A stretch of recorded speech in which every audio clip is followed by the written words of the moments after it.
Il arrive qu'une personne sensible, même pas forcément sensible, ressente un manque diffus, une impression d'incomplétude qu'on n'arrive pas à combler par les réussites ordinaires, familiales ou professionnelles. Elle peut avoir une famille, un travail, une reconnaissance sociale, et pourtant subsiste un arrière-goût d'inachevé, quelque chose qui n'est pas complet. Et ce sentiment n'est pas toujours évident. Il est parfois très subtil. On se réveille le matin avec une forme de légère mélancolie, une inquiétude par exemple, sans objet précis, ou une question sur le sens de la vie. Alors commence la recherche. Et c'est pareil pour tout le monde. Certains se tournent vers la religion, c'est ce qui paraît le plus accessible ou évident, d'autres vers la psychothérapie ou vers la philosophie, ou d'autres encore entendent parler d'éveil ou d'illumination sur Internet, par exemple, et se disent, voilà peut-être la réponse ultime. Alors ils vont voir un maître spirituel, un gourou, commencent à lire des livres, suivent des stages, mais sans s'en rendre compte, ils apportent avec eux une croyance bien ancrée. Et leur croyance, c'est celle d'un individu séparé, qui, par sa volonté et ses efforts, peut améliorer sa condition et devenir enfin complet en mettant un terme à son inquiétude ou à son incomplétude. Et c'est ici que le mécanisme devient subtil et piégeux. On en a déjà parlé. Il est piégeux. Depuis l'enfance, nous avons appris à faire des efforts, à progresser, à recevoir des récompenses pour cette progression et pour devenir quelqu'un de bien, de reconnu, de bien éduqué, etc. Et cette logique d'amélioration personnelle est certainement utile pour apprendre à lire, pour apprendre à piloter un avion, à soigner un patient. Elle fonctionne très bien dans le monde des compétences, mais plus insidieusement, elle s'infiltre aussi dans la quête spirituelle. C'est là le piège. Le moi, entre guillemets, qui se sent perdu, entend un message puissant du genre « Oui, tu te sens incomplet, mais je peux te montrer comment devenir complet. » Voilà le message qu'on peut entendre. Ce message est extraordinairement séduisant pour le moi qui se sent perdu. Il lui promet un accomplissement chrétien ou un équilibre psychologique ou un accomplissement spirituel où l'on deviendrait personnellement éveillé. Voilà ce qu'on lui promet. Sauf dans le zen. Parce que dans le zen, on ne promet rien de tel. Dans la tradition de Taisen Deshimaru, on insiste sur le fait que Zazen n'est pas un moyen d'obtenir quoi que ce soit. On ne peut donc pas être déçu. Voilà ce qu'on dit dans le zen, mais le mental entend autre chose. Il transforme immédiatement la pratique zen, par exemple, en un projet futur. pour le futur. Je vais méditer pour devenir plus calme. Je vais pratiquer pour dépasser mon ego. Je vais faire zazen pour atteindre l'éveil. C'est le même moi qui se redéploie sous des habits plus raffinés. Mais en fait, c'est exactement la même chose, rien n'a changé. Simplement, il a changé de vêtements ou d'apparence. Une des idées les plus puissantes que le moi adopte est cette notion du soi supérieur, du soi avec un S majuscule, et du soi inférieur avec le soi S minuscule. Le soi inférieur serait l'ego ordinaire, plein de défauts. Le soi supérieur serait sa version noble, aspirante à la lumière, peut-être même déjà à la lumière.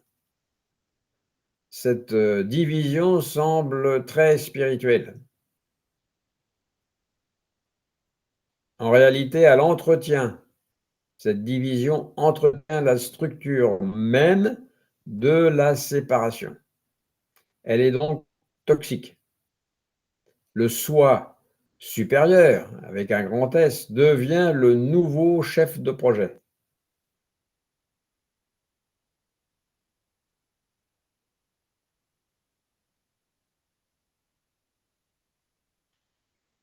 Le nouveau plus spirituel. Il écoute des enseignements, il accumule des compréhensions, il compare son état à celui des autres et il fait beaucoup d'efforts pour devenir le meilleur. Mais la vraie question, c'est qui fait ces efforts? Voilà la question à poser. Dans l'enseignement de Ramana Maharshi, que certains connaissent peut-être, la question essentielle, c'est qui suis-je? Si on regarde attentivement, on ne trouve jamais ce moi solide qui prétend s'améliorer. On trouve des pensées, des sensations, des intentions, mais pas de centre fixe. On ne trouve pas de centre fixe. D'où la question, qui suis-je? Pourtant, la croyance en ce centre persiste. C'est précisément cette croyance qui se sent perdue, pour revenir à ce qu'on disait au départ. D'où le message spirituel classique qui dit « Tu te sens perdu, mais je peux te guider vers la lumière ». Il s'adresse directement à ce moi qui est en quête, qui est inquiet et qui recherche. Ce message lui donne un chemin, des étapes, une méthode. Et le moi se sent rassuré. Il a trouvé un guide, une maman. Il a quelque chose à faire. Il n'est pas désœuvré, il n'est pas isolé. On s'occupe de lui. Mais dans le zen, parce que c'est là où je voulais en venir, l'approche est radicalement différente. Dogen, dans le Shobogenzo, affirme que la pratique et l'éveil ne sont pas deux choses séparées. Il ne faut pas l'un pour obtenir l'autre. La pratique n'est pas un moyen pour atteindre un résultat futur.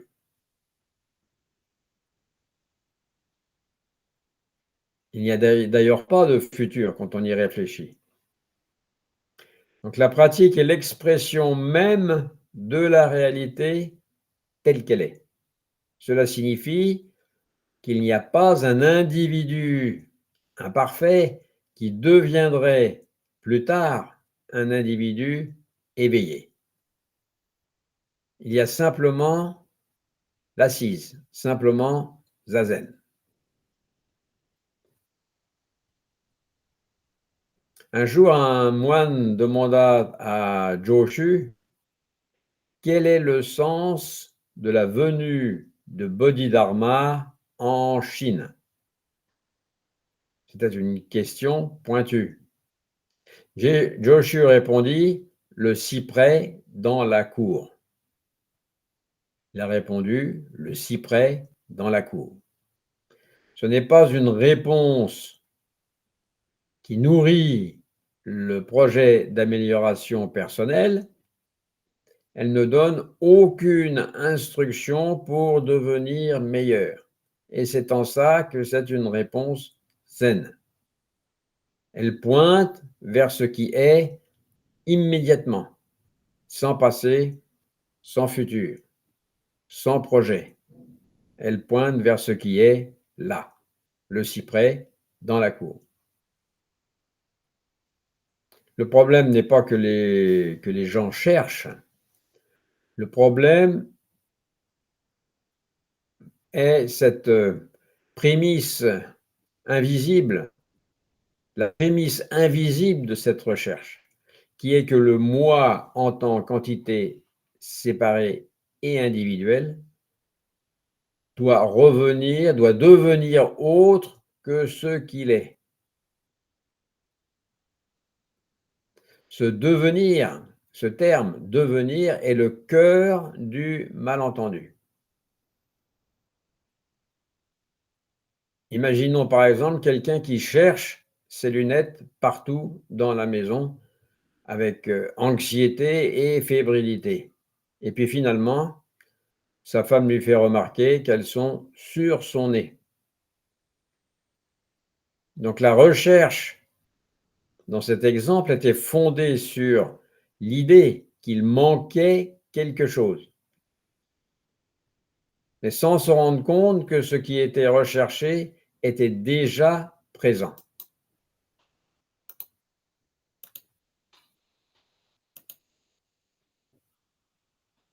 La quête spirituelle peut devenir une quête de lunettes imaginaires. Le moi qui se sent incomplet veut devenir accompli.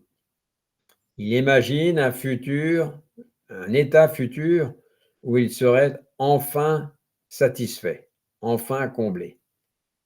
Mais cet état futur est une projection. Et tant que la recherche est menée par le sentiment d'un manque personnel, elle ne fait que renforcer ce sentiment. Alors, cela ne signifie pas qu'il faille mépriser les enseignements ou les pratiques. Elles ont aussi leur place, mais leur fonction, c'est là le point important, leur fonction n'est pas d'embellir le moi. Le zen ne cherche pas à perfectionner l'ego, il en constate la vacuité et donc l'absence d'intérêt. Dans notre propre expérience, si l'on recherche attentivement où est ce moi qui se sent perdu, on ne trouve rien d'autre qu'un ensemble de pensées qui apparaissent et disparaissent, et ce n'est pas une entité solide. Alors quand Zazen est pratiqué sans but, sans attente de devenir quelqu'un d'autre en dehors de ce qui est là, sans attendre de devenir autre chose que ce qui est là, à ce moment-là, il y a une forme de détente. La tension du projet qu'on avait d'amélioration, par exemple, cette tension s'apaise. Il n'y a plus un soi inférieur qui doit grimper vers un soi supérieur. Il y a simplement la respiration, ici, la posture, les sons de la pièce ou de la rue, la complétude n'est pas un accomplissement personnel, elle est la nature même de ce qui est avant toute idée d'amélioration.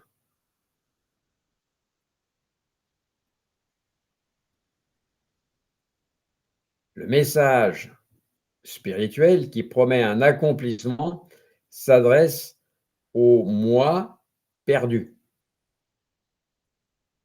Le zen, lui, ne s'adresse pas au moi. Il révèle qu'il n'a jamais été euh, ce qu'il prétendait être.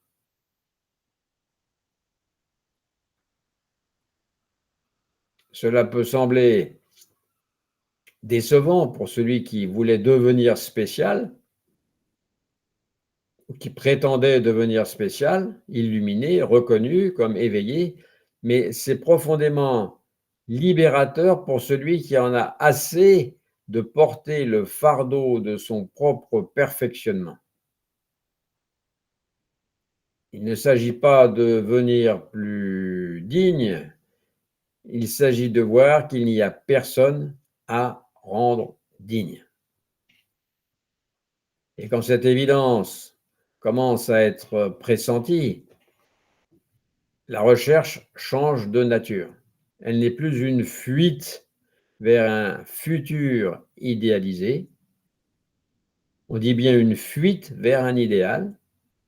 À ce moment-là, elle devient une simple disponibilité à ce qui est. Les sensations agréables et désagréables apparaissent et disparaissent. Les pensées de manque surgissent, puis s'évanouissent. Rien n'a besoin d'être ajouté ou retiré. La personne sensible qui se sentait incomplète découvre alors quelque chose de surprenant. Le sentiment de manque lui-même apparaît dans une présence qui, elle, ne manque de rien. Ce n'est pas un accomplissement personnel, ce n'est pas un trophée spirituel, c'est une reconnaissance silencieuse. Et dans cette reconnaissance, la question comment devenir accompli perd de sa force et de son intérêt. Elle se dissout comme une vague qui retourne à l'océan. Et donc le zen ne promet pas d'ôter le sentiment d'être perdu pour le transformer en sentiment d'être trouvé. Il révèle que ce qui cherche à se trouver, plus exactement, il révèle que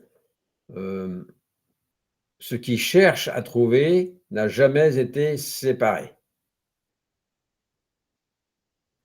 Alors la pratique continue, non pour devenir, mais comme une expression naturelle de cette absence de séparation.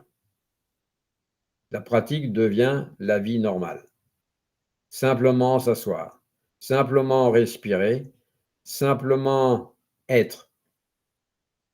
Et dans cette simplicité, le grand projet du moi s'efface de lui-même.